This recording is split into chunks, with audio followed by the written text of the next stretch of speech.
대한민국 화이팅! 할렐루야!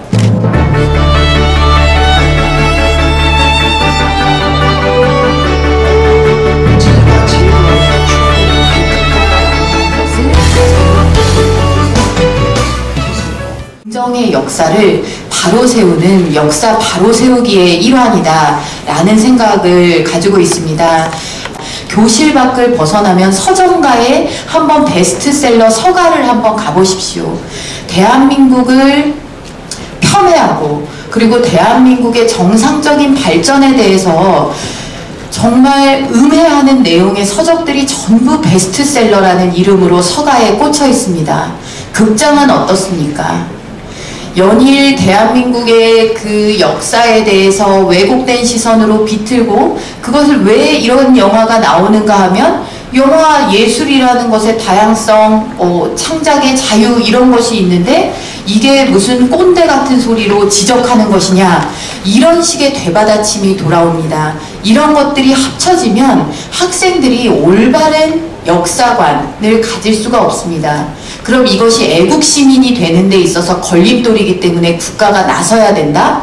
저는 여기에서 가장 중요한 문제는 이것은 국가적 불행 이전에 개인의 불행이고 그런 학생들을 열심히 양육하고 길러내는 부모의 불행이고 가정의 불행이라고 생각합니다. 그래서 이런 것들을 바로잡아야만 우리 학생들이 진취적으로 대한민국에서 뿌리를 내리고 건전한 근로자, 열심히 일하는 성실한 시민, 그리고 또는 기업가로 성장해서 여러 사람들을 정말 내가 먹여 살리겠다 이런 의지를 갖는 학생들로 자랄 수가 있습니다. 이것은 과거를 정부가 혹은 특정 정치 세력이 미화하고 찬양하려는 시도가 아니라 그야말로 미래지향적인 행위이고 더 이상 늦출 수 없는 그런 일이다 라는 것을 우리가 다시 한번 상기하면서 이런 것들을 반대하고 방해하는 그런 세력들에 대해서 당당해지고 이런 그 본질을 알리는데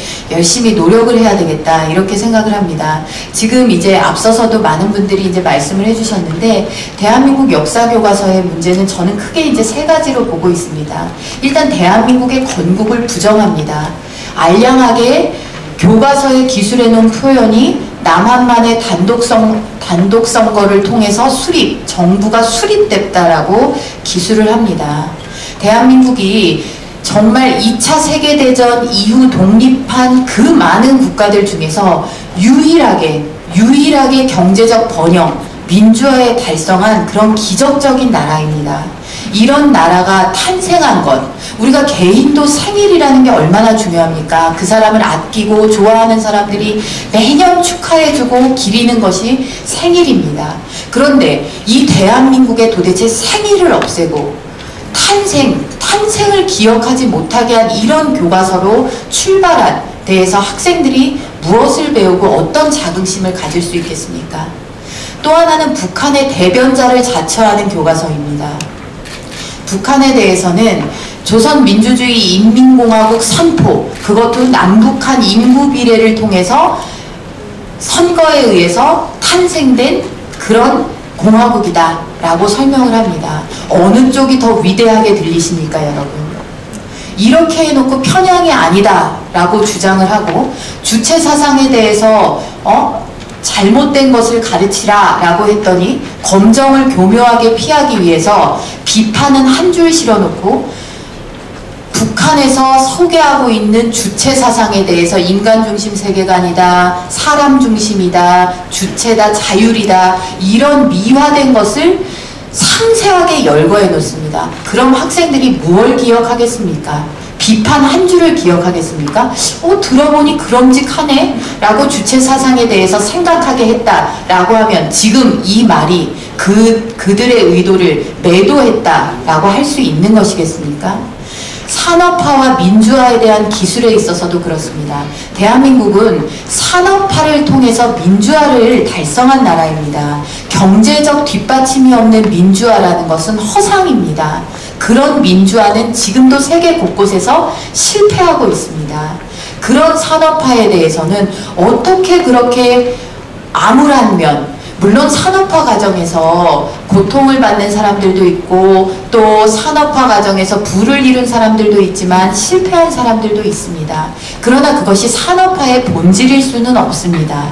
그럼에도 불구하고 그런 것들, 나쁜 것들에 대해서는 노동자를 착취했다, 도시 빈민이 늘었다, 인간 소외가 발생했다, 이런 식으로 설명을 합니다. 그러나 본질은 자유민주주의 시장경제 체제 하에서 오히려 가난한 사람들이 줄어들었고 농촌에서 그야말로 아사 직전의 사람들이 일자리를 찾아 올 수 있는 기회의 장이 열렸던 것입니다.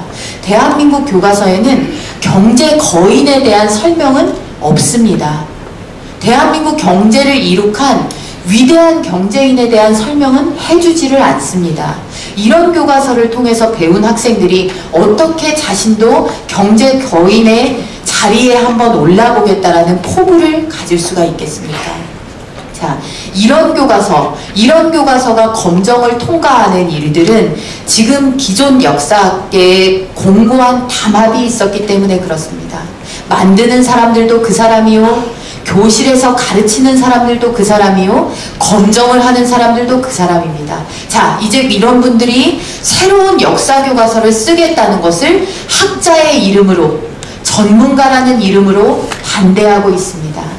우리는 이 장벽을 바로 봐야 합니다. 이게 올바른 시민의식의 발로도 아니고 학자적 양심의 발로도 아닙니다. 정말 그분들이 양심이 있다면 그나마 대한민국의 긍정적인 서술 태도를 보인 교학사 교과서가 그토록 어마어마한 반대와 집중 린치를 당할 때 이야기를 했어야 합니다. 이것은 자유민주주의 국가에서는 일어날 수 없는 일이라고. 그러나 단 하나의 그런 목소리도 이 세상에 존재하지 않았습니다. 우리가 이런 거를 목격을 다 했는데 그럼에도 불구하고 새로운 역사 교과서를 쓰는 일을 늦출 수가 있겠습니까? 자, 제가 준비한 자료의 내용들을 몇 개만 간략하게 소개해 드리겠습니다. 네, 자료 10쪽입니다. 자, 거기 보면 좌편향됐다라고 문제가 많이 지적되는 천재교육의 사례가 나옵니다. 천재교육 309쪽. 이게 실제 학생들이 배우는 교과서의 페이지입니다. 밑줄 그은 부분을 보시겠습니다. 정부 수립을 전후한 갈등 이렇게 해놓고 4.3 사건의 이제 계기를 설명하면서 이렇게 나옵니다. 미 군정은 육지에서 경찰과 우익 청년 단체를 파견하여 이를 진압하였다. 이 과정에서 많은 주민이 가혹한 탄압을 받아 미 군정에 대한 반감이 높아졌다. 4.3 사건에 대해서는 여러 평가가 있지만 4.3 사건을 촉발시킨 계기가 제주도에 있던 그 남로당을 위시한 좌익 세력들이 주민들을 동원해서 일으킨 대한민국 그 정부 수립에 대한 방해 활동이라는 그 역사적 진실, 그 토대, 이런 것들에 대해서 학생들에게 말하지 않고 그것에 대한 공권력 집행은 주민에 대한 무자비한 탄압이다라고 일거에 매도하고 있는 기술입니다. 이러면 대한민국에 있는 공권력에 대해서 학생들이 어떤 생각을 할 수 있겠습니까? 두 번째입니다. 이승만은 분단의 원흉이라고 가르치는 두산동화의 사례입니다. 통일정부 수립을 위하여 노력하다. 남한만의 총선거가 결정되자 이승만과 한국민주당은 이에 찬성하였고 김구와 김규식은 단독정부 수립에 반대하였다. 좌익은 단독정부 수립 저지투쟁을 전개하였다. 김구와 김규식은 북한의 김일성에게 통일 문제를 협의할 남북협상을 제의하였다. 이런 식으로 나옵니다. 남한만의 단독정부 수립 때문에 결국에 이 좌익 혹은 좌우 합작 노선의 통일 시도가 빨리 무산되고야 말았다라는 식의 기술입니다. 왜 단독정부를 수립해야 했을까요? 어떤 식의 통일이라도 좋다, 공산주의로의 통일이어도 좋다라는 것을 막기 위해서 자유민주주의를 택하기 위한 정부 수립이면서 실제로 스탈린이 이미 북한에 대해서 단독정부를 수립하라, 북한의 정부를 수립하라는 지령에 의해서 실질적으로 정부가 먼저 수립한 것은 북한입니다. 그런데 이런 것을 가르쳐주지 않고 분단의 책임을 이승만에게, 대한민국에게 돌리고 있는 것입니다. 뒤에 보면 친일파 청산을 가로막은 이승만의 사례가 비상교육에 나옵니다. 반민특위 활동을 억압했다라고 나옵니다. 이 친일이라는 문제는 지금까지도 대한민국을 올가매고 있는 매우 중요한 화두입니다. 그런데 이 친일이라는 문제는 비단 대한민국의 현재에만 있는 문제가 아니라 이미 대한민국이 성립할 때 자유민주주의 진영을 공격하기 위해서 가장 손쉽게 가져왔던 이 프레임, 낙인 찍기가 바로 친일입니다. 아직도 대한민국 건국의 아버지들은 이 친일의 낙인 찍기에서 자유롭지 못합니다. 당시에 그 시대를 살았던 사람들이 가지고 있던 역사적 한계와 구국의 결단들이 학생들에게 제대로 소개되고 이런 면과 저런 면을 다양하게 보면서 그분들의 고뇌를 이해할 수 있는 성숙한 지력이 커나가는 방식으로 학생들에게 공부를 가르치지 않습니다. 단순한 선악의 논리로 이분들의 시대를 매도하고 있습니다.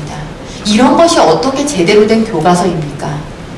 자, 네 번째는 북한을 미화하고 있습니다. 북한의 농지개혁은 무상몰수, 무상분배, 이것도 사실이 아닌 내용이지만 무상몰수, 무상분배라고 치켜세우면서 대한민국의 농지개혁, 이승만의 농지개혁은 유상몰수, 유상분배, 그 과정에서 농민들의 삶이 피폐해졌다라고 기술하고 있습니다. 다섯 번째는 앞서서 말씀드렸고요. 여섯 번째 사례는 소련과 중국의 전쟁 개입은 지원으로 미화하고 유엔군 참전은 국제전 확대를 한 원흉으로 미화하고 있는 내용입니다. 일곱 번째 사례는 소련의 원조는 선으로 미국의 원조는 악으로 묘사하고 있는 사례입니다. 미래엔 사례인데요. 참고로 미래에는 현재 대한민국 고등학교에서 가장 많이 채택하고 있는 교과서입니다. 쭉 넘어가면 북한의 노동신문도 그대로 실어주고 천리마 운동도 찬양하고 이러고 있습니다. 지금 최대 정말 국제사회에서 가장 심각한 인권 탄압이 이루어지고 있는 북한과 남한을 동일시하는 사례도 보이고 있습니다. 대한민국의 경제성장은 재벌, 정경유착의 과정이라고 설명을 하고 있습니다. 자, 이런 교과서로는 학생들이 역사인식을 바르게 할 수 없습니다. 이것은 역사 전쟁입니다. 그동안 민주화 세력들이 이런 것에 대한 문제를 제기하면 반민주 세력으로 낙인 찍고 친일을 미화하는 세력으로 낙인 찍고 독재를 옹호하는 세력으로 낙인 찍혔기 때문에 숨죽이고 오는 동안 우리 대한민국에서 자라나는 학생들이 희생을 당한 것을 바로잡자는 그런 운동입니다. 이런 것들에 있어서 정말 우리는 당당해져야 하고 제 목소리를 내야 합니다. 오늘 이 자리가 그런 과정에 있어서 매우 뜻깊은 자리가 될 것이라고 기대합니다. 감사합니다.